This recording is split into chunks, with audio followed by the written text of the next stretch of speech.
want to welcome back to the podcast. Today, me, Nick, I've had coaching job openings, college football, 5 weeks in. We've already shocking to see 4 of them. We kind of expected that coming into the year, but the one that kind of really shocked us yesterday, Nick, was Paul Chryst at Wisconsin getting axed here. Very shocking considering he was 67-26, started in 21 games just a season ago. The reasoning behind this makes a lot of sense, though. I really, truly, not exactly agreeing with the decision from the administration, but they feel that Chryst really fit what they wanted long term. Simple. It's because coming into the year, we talked about this with not just Iowa, but Wisconsin as well, that the offensive scheme is very ancient. The ceiling is capped. That's a big reason why he's gone, is because they're not getting much from their offense. I formation, downhill running game, fullback, 12 personnel. It's not the way to go anymore. Wisconsin failed to adapt. Graham Mertz obviously was not great. They were not developing quarterbacks, really. Jack Cohen, I thought he was a bad addition for Notre Dame last year, and I was wrong. He had 3,000-plus yards after transferring from Wisconsin. It was clear that he was being held back there. Mertz, though, he's probably only had one good game, that Illinois start from 2 years back. Seemed forever ago now. For Wisconsin, I don't exactly agree with this, because I don't think that the communication was exactly there with Paul Chryst. They did not say, fix this or that. I don't feel like they gave him a respectable shot here to keep his job. What are your thoughts on this, Nick? Because he was a very successful coach, a proven winner, and those are hard to find at the college level. And, obviously it was a bumpy start to the season here. They just lost to Illinois by, 20-plus points, 2-3 to start the season.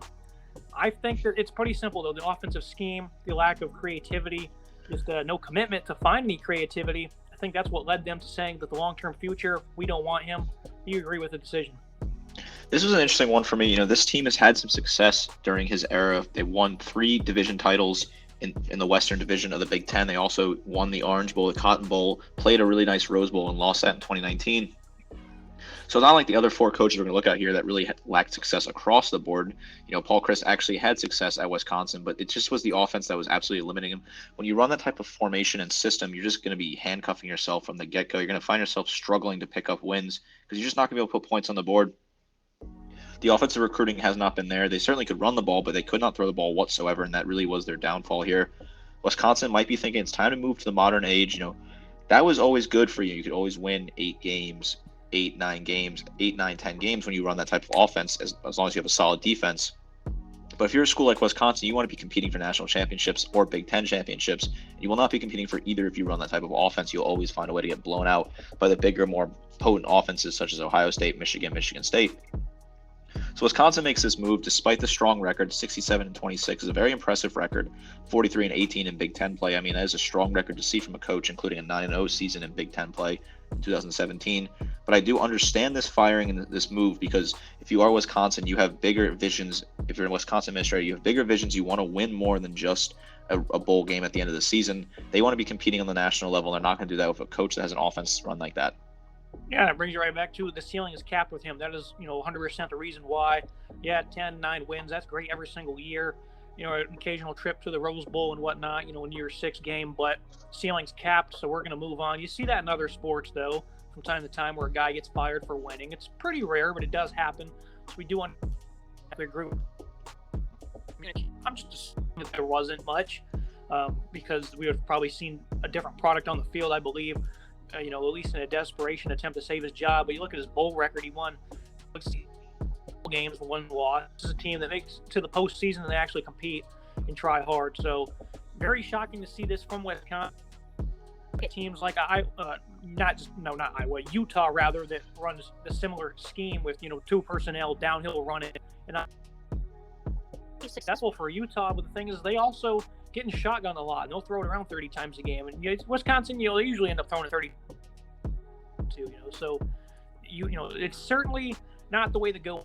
Look at teams like Iowa, San Diego State. I think even Stanford now that this modern offense way to go, because those are teams that love to line up an eye and hill, and it has not worked. And you look at those teams now. What are they doing? They're not accomplishing a whole lot.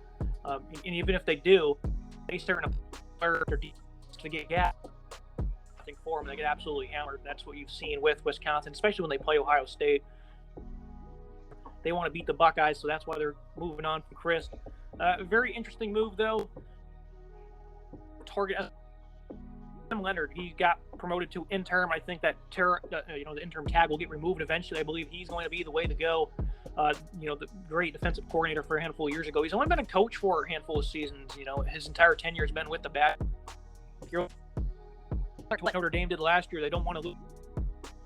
He was only there for a season, but they went ahead and made him the head coach just to go ahead and give it a shot. A young, hot coach. They didn't want to lose. And I think that's going to be Leonard. If they let him go, it'll be a big mistake unless they really pull a rabbit out of a hat here with a hire. Leonard needs to be the guy they promote, allow him to kind of bring in.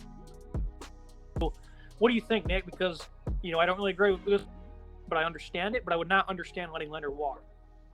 Yeah, if you're going to make this move, you have to keep Jim Leonard. For me, I think he's the perfect opportunity to kind of promote him. His defense has been really solid under Paul Chryst. He's been a solid coordinator for this team so far.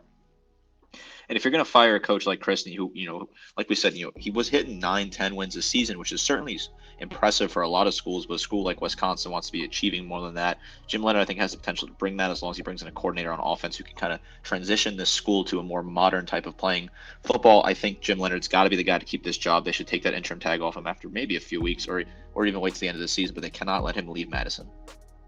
See what he does. But I think regardless of the result at the end of the year, his walk's kind of a big, tall task. But I do no shock here. Geoff Collins, a little under 4 years, 10-28 record there. And we knew that this was going to be a little bit long because of that schematic change with Paul Johnson leaving. They ran the triple option. But so, some time to get his guy more pro style. Progressed one bit, and now they're right now they're only allowing about 30 points per game, coming off a big win over Pittsburgh after he got fired, of course. But look at the last 3 years, 33.5, 36.8, and then points per game over his last 3 seasons. The defense really did not progress like they had imagined. Usually with defensive-minded head coaches, doesn't matter where they coach at. You could be, a Group of 5 school or one of these top Power 5 schools that's trying to rebound. When you bring in a defensive-minded coach, you can typically see improvements on that side of the ball, regardless of, even if you don't win games, even if you go 0-12, 2-10, whatever it may be, you can definitely see and notice a difference on defense. You didn't see that with Georgia Tech. And I really felt like the tide was turning a couple years ago when they had Jeff Sims and Jahmyr Gibbs in the same recruiting class. Sims hasn't exactly developed the way you'd imagine, while Jahmyr Gibbs, of course, after a strong freshman season, he didn't have a great 2021. He ends up transferring to Alabama, and you know that story. But for the most part, this went downhill really fast after 2020. It really seemed like things were going in the right direction for Georgia Tech. And I know, Nick, you said this to me, and I didn't really buy it, but I do think it makes a little bit of sense now.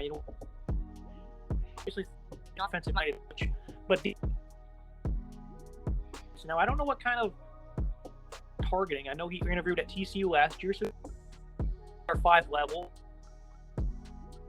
I think the Jack should be able to earn an interview as well. Them being talent in that compete with the Bulldogs, but if anyone could do it, it could be Deion Sanders. Obviously, how good of a coach is he? We're really not sure. Still early on, he's doing great at Jackson State, but kids want to play for Deion. Recruit proves that. He's also landed another, slew of, 4. Obviously, Deion Sanders can recruit. That's the biggest thing that's going to get him a job. Schools are going to want that. Maybe Auburn makes a move for him. But I think Georgia Tech, this would not be a bad option for the Yellow Jackets. Would it make sense for Deion, though? And your thoughts on Deion potentially becoming a Yellow Jacket? I love the idea of Deion Sanders taking the Georgia Tech job. I think the Auburn job is also a real possibility for Deion Sanders. I had a lot of debates with some friends about that over the weekend, whether or not Deion would fit in Auburn. We can certainly touch on that later. But I think of the two options available potentially, I think Georgia Tech is the best fit for Deion Sanders. Atlanta, the ties to there, of course, played football for the Falcons. Deion Sanders is a household name in Georgia and across the country. This guy can recruit. Deion Sanders, he may not be the best coach with the X's and O's, but if you get 2 good coordinators, that's not really a problem if he has someone that can call the plays both on offense and defense. I think Deion Sanders is exactly the type of guy you want to get when you're a program like Georgia Tech. They are still a nationally relevant program. They have a big name. They are a big value program with the Georgia Tech name, historic program. You bring in a guy like Deion Sanders who can recruit. He's going to dig in. He's going to go to kids' houses. He's going to get kids to come to Georgia Tech. They're going to want to play for Deion Sanders. We saw it. I mean, getting a 5-star recruit, the number 1 player in the nation, to play at an FCS, historically black college, is not an easy feat. And the fact that Deion Sanders is able to do that, I think, legitimizes his opportunity to be a Power 5 head coach. I know it's a big jumping from FCS level to Power 5, and I certainly agree with that. But I think this is the team to do it. This is the time to do it. This makes so much sense for me. I think this would be a perfect move for Deion Sanders. Again, I don't necessarily know if he's the greatest coach in the world because the talent level at FCS is certainly below par, but I think if you transition to this Georgia Tech sort of job, you give him some above 500 bowl game eligibility within the first couple of seasons, I think that would be a perfect move for the Yellow Jackets, considering they look kind of lost right now. They don't really have a direction. They lose all their talent to the transfer portal, and they really seem to be in this deep rebuild. But Deion Sanders could certainly accelerate that rebuild. It makes sense for both sides, I would think, because I'm not really sure if a program like Auburn would be interested in Deion Sanders, because obviously he does not have much coaching experience one bit. I mean, just a couple years ago he was coaching out of high school, so the experience is not deep one bit, but obviously everyone knows he's going to bring talent, and that's going to be the draw. So it makes a lot of sense for ADs to reach out to him for Deion. I think this would be a nice little fit in Atlanta. He could really connect there in that area. Looking at the Colorado Buffaloes, not a shock, fired after an 0-5 start for Colorado. I never really knew or understood the fit, anyways, when he was hired. I believe he was the one that replaced Mel Tucker, who departed, suddenly for Michigan State when that opportunity came up. So they're kind of in desperation mode because he was hired in late February, so they kind of had no choice. But I do think it was very interesting that you gave him, an $8 million buyout, I believe it was. So he was pretty much here just to collect a paycheck, and that was it. 8-15 overall at Colorado. They went 4-2 in 2020, and that season shortened the COVID year. Jared Broussard was Offensive Player of the Year. Had some nice talent, and he was able to get things done in a short, wacky season. But that was pretty much it. They're on track to go 0-12, just as I predicted. They lost a lot of talent in the transfer portal. They got absolutely hammered on both sides. They had one of the worst passing offenses last season. It's on track to be even worse this year. I mean, they're in the same statistical groups as the service academies, and that's all they do is run the ball. So when you're being compared to having a similar passing attack with them, that's obviously a concern. Carl Dorrell out. Colorado, Boulder's very beautiful. The stadium's nice. Their sidelines are very thin, but regardless, I think Colorado is a pretty, it's a pretty respectable, desirable spot. Obviously, it's going to be hard to get candidates to come there with the future of the Pac-12 in doubt, and Colorado not really putting much commitment into their athletic program, it seems, at this moment in time. Dorrell, he's going to be out eventually, so no shock here. But I think this is going to be more focused on the type of candidate that should be targeted, and I think they need to go find an alum that's going to bring a lot of energy and it's going to want to commit their time to this football program. That's really going to fire up the fan base. It's going to get the boosters involved. Thinking guys like Ryan Walters, Illinois defensive coordinator, and Eric Bieniemy, Kansas City Chiefs offensive coordinator. Obviously, he's been interviewed for many years now for NFL head coaching jobs. Famed running back, was Heisman finalist for the Buffaloes. This would be a great hire, I think, for them. But that's really where they need to go as an alum. Maybe they can get a big-time name. I was looking at this article that was just throwing out unrealistic names like Matt Campbell and whatnot. I don't think they're going to be in running for one of those guys unless they really push out a big check.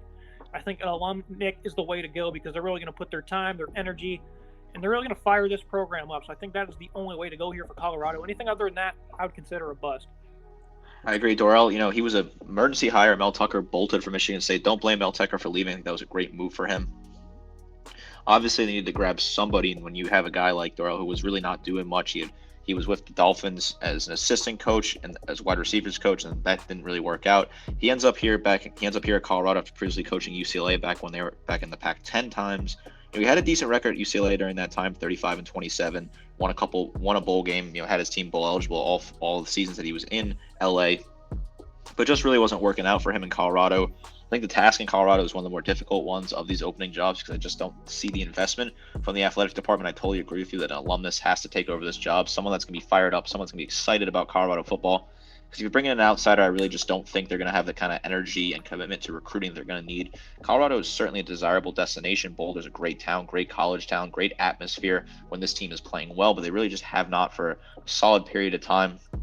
With all the uncertainty with the Pac-12 and other conference realignment changes, this is going to be a tough rebuild in Colorado. I think this will be a long-term type of thing. They're going to have to go with someone who cares about the program and is willing to be there for the long hold, a long leash for whoever takes this job. But it's going to be a tough rebuild and probably one of the toughest ones on this list. I think if they're going to look for an outsider, Jay Hill, the Weber State head coach, would be a very respectable addition. He's been there since 2014. He was on the staff at Utah for 10 years, working there under Kyle Whittingham. Obviously comes from a great lineage there, so I think that would be a pretty interesting addition. That's one guy they can look, to bring back to the Pac-12 would be him. Right in the Nebraska Cornhuskers, Scott Frost. I'm pretty sure he was the first one fired a couple of weeks ago. Just unfortunate the way his tenure went. They could not win a one-score game to save his life.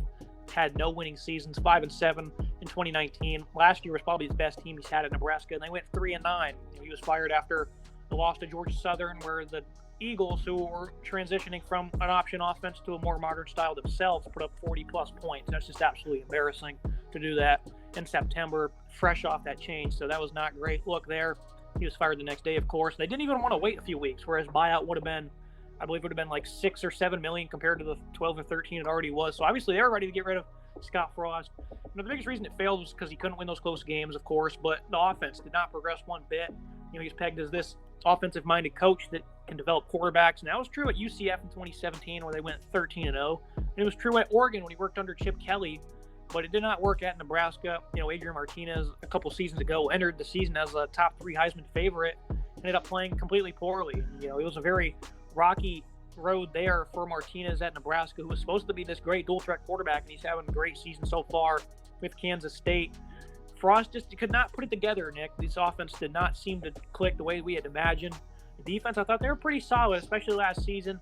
But overall, as a football team, they just did not ever seem in sync. They made a lot of good transfer additions in the offseason. So I was really excited for this Nebraska team. Frost, though, unable to put it together. Mark Whipple, another one of those additions. Things really seemed like they're, could only go up for Nebraska coming into the year. Complete opposite happened somehow. We have no idea how things could have got worse, but they did. He's now gone. Mickey Joseph, he's the interim head coach. I do not believe he's going to be a candidate for the full-time position. This is a school that's going to, look to bring out a check here. They're going to be the ones looking for a Matt Campbell or maybe a Bill O'Brien.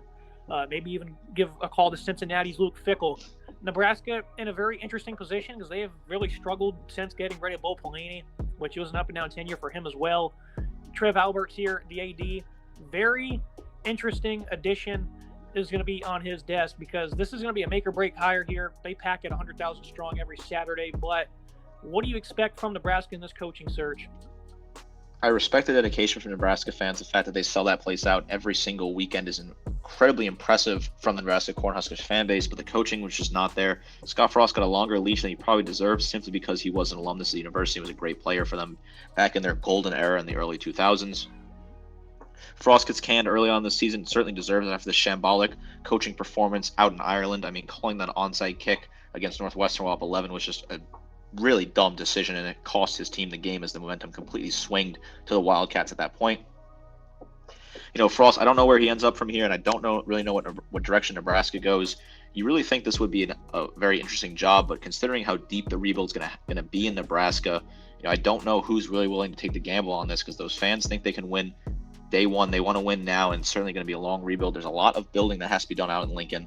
I just don't know if there's really a great option who has the stamina for it and has the potential to develop and turn this into a winning program. Luke Fickell is definitely interesting name. Bill O'Brien's a name I'm circling as a guy that worked with a program that was in some trouble with Penn State.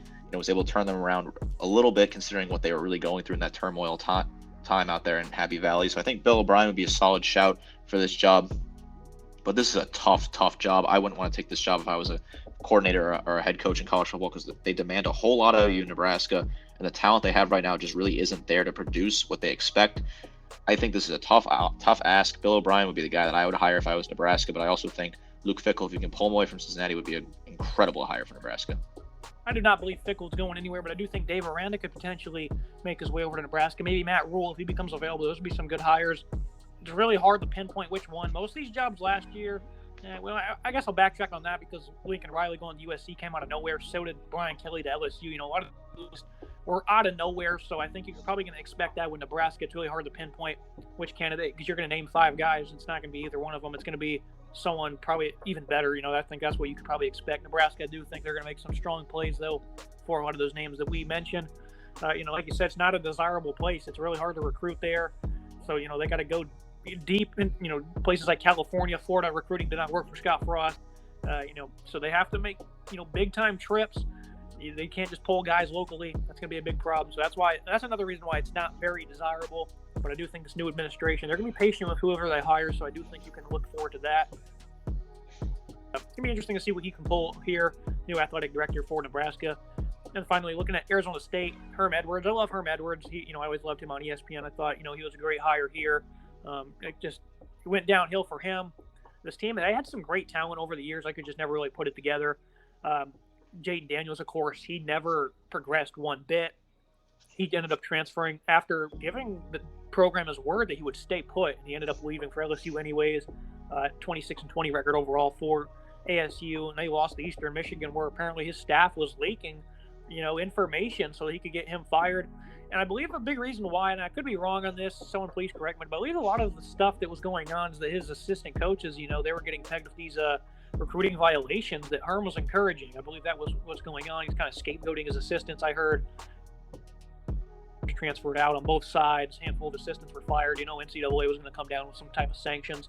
Nothing too major, I don't believe, other than, some penalties for the individuals involved. But seemed like a very drastic downhill turn for Arizona State after having a pretty respectable team a season ago where they went 8-5 and went to the Las Vegas Bowl. This is a very interesting situation. I can't even name candidates because I have no idea. I do not think that this is a school that's going to look for an alum. I do think that this administration, they've kind of made it clear they're going to be very careful about who they bring in. I think this is going to be a very delicate hire. I think they're really going to weigh their options and they're going to make a good decision. So I wouldn't be shocked if they didn't make a move until, mid or late December. What do you think about Arizona State? Because I love the campus at ASU. Great uniforms, of course. That's one thing that's there. And there's actually a pretty good bit of talent there in that section of the country. This is a pretty desirable spot. Billy Napier, for example, he came here after being an Alabama assistant and was an offensive coordinator for a little bit before getting a head coaching job. So, you talk about Bill O'Brien. This is a spot where someone like him could certainly come here. I wouldn't be shocked one bit if Arizona State somehow landed a better hire than Nebraska did. How do you feel about this? I didn't think Herm Edwards was the right hire when they made the hire in 2018. I just didn't really understand hiring a coach that had been out of coaching, for 10 years at that point when he was previously with the Kansas City Chiefs in the NFL. But I quickly shut my mouth when that team in 2019 beat Oregon with Jaden Daniels having an incredible performance, knocking Oregon out of playoff contention at that point. I really thought they were heading in the right direction after the 8-5 season, but the news broke of the potential, recruiting violations, including recruiting high school players during the COVID dead period in 2020. He was passing the buck on his assistant coaches, which certainly didn't make him popular among the coaching staff in Tempe. I think this is a very like you said, beautiful campus. People want to play there. People want to go there. If you go to that school, you're gonna be living a nice life out there in Arizona State. And this is not a bad team. They have a lot of talent, top to bottom. They went 8-5 last year, lost in the Vegas Bowl to Wisconsin, ironically enough. So I really think that there is a ton of talent out west that is available for this school to recruit. And I think someone could certainly land this job as a high-profile candidate and could turn this program around and really start having them contend in whatever remains of the Pac-12 in the next couple of seasons. The assistants leaking information to get Herm Edwards fired is one of the craziest things I've seen in college football. I struggled to believe that when I read the headline, just how desperate they were to get rid of him, that they were willing to provide information to Eastern Michigan that could have potentially led to that loss. That is a crazy thing to see. He was also fired in the end zone, basically, with the athletic director speaking to him. I believe it was the athletic director. It might have been the school president speaking to him in the end zone after the loss to Eastern Michigan, which is just a very poor way to fire a coach. I think this job has a ton of potential. Of the 5 we're looking at here, I think this is the one that you have the most chance to succeed at immediately. I think they should go for a home run hire here, get someone in that has a lot of energy, a lot of enthusiasm, that could potentially produce something very strong out west in Tempe. This could be a fun one to watch for the next couple of seasons. I was very excited for them back in 2020 because I thought Herm made some great moves trying to establish this program as like an NFL type way of running business. Brought in Antonio Pierce, Marvin Lewis even, who's actually still there. Pierce resigned, though, at the end of the year. So did a handful of coaches, and it was 17 players that ended up transferring, including 2 superstar players, caliber type players, Eric Gentry and of course Daniel. So very quick shift for Arizona State. Things really seem like they're up on the uphill, and that ends up not being the case. Looking at who's potentially next to cap things off, David Shaw. We can have a long conversation about this one. Well, we can do it another time, but I do think David Shaw, as crazy as it sounds, he could potentially be next up. Another one of those schools that's really just fallen behind all of a sudden.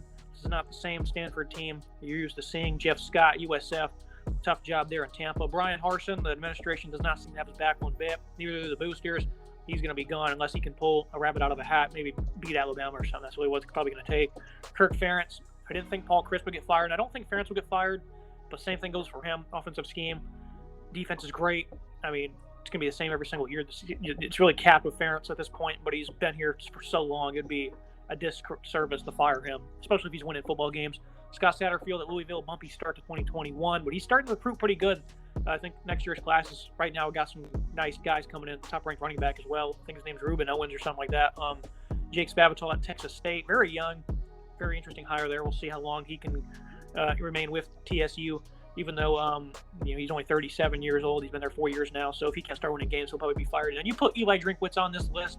Who do you think, outside of Harsin, who seems to be done at this point, who do you think is most likely to get tossed next? I think it is Eli Drinkwitz. I know they just had a great performance against Georgia and nearly upset the Bulldogs at home, but Eli Drinkwitz seems to be in trouble in Columbia. He has some good recruiting classes. It looked like he was building something out there. Just do not like playing for him. His top-level recruit seems to be not interested in being in the program, posting some things on social media, wiping all ties to the program, saying he wants to move on, even though he did have a strong game on Saturday. Eli Drinkwitz bolted from App State after one season, and apparently the players were super happy that he left. They didn't get along with him. There were a lot of disputes in the locker room during that 2019 App State season, and Drinkwitz also got a lot of heat from fans at NC State when he was offensive coordinator for wasting a lot of NFL talent caliber that really just did not produce for that NC State Wolfpack offenses between 2016 and 2018. Also believing the SEC, they want to compete. I know Missouri's not really a traditional SEC program, but they are in the conference. They want to be competing for SEC titles, and they're not going to be able to do that really with Eli Drinkwitz. A lot of people believe. I think it's possible he gets shown the door next. Brian Harsin's easily the next guy to get fired for me. I mean, that is a disaster on the Plains. The Boosters, they have a ton of control at Auburn. If the Boosters do not like you, you're in a lot of trouble. You're a dead man walking if the Boosters don't like you down on the Plains, and they certainly do not like Harsin. He was not the guy they wanted to hire when they fired Gus Malzahn. And Auburn, it's a tough rebuild, a very long rebuild. That program's in for a long haul hire. Whoever they hire has got to be committed to the program. Potentially Deion Sanders. No, but Eli Drinkwitz, 39 years old, clearly has a lot of maturing to do. That's me for today's episode, guys. Nick, this was fun. It should be a fun off season. Not as good as last off season, but I do think there's some very interesting jobs open. Can't wait to see who these schools hire. Thank you for joining me. Yeah, absolutely. I'm looking forward to the coaching carousel, as we call it. There's a lot of big opportunities this offseason. A lot of guys can get some really good jobs. That's it for today's episode, guys. Make sure you like, comment, subscribe. See you next time.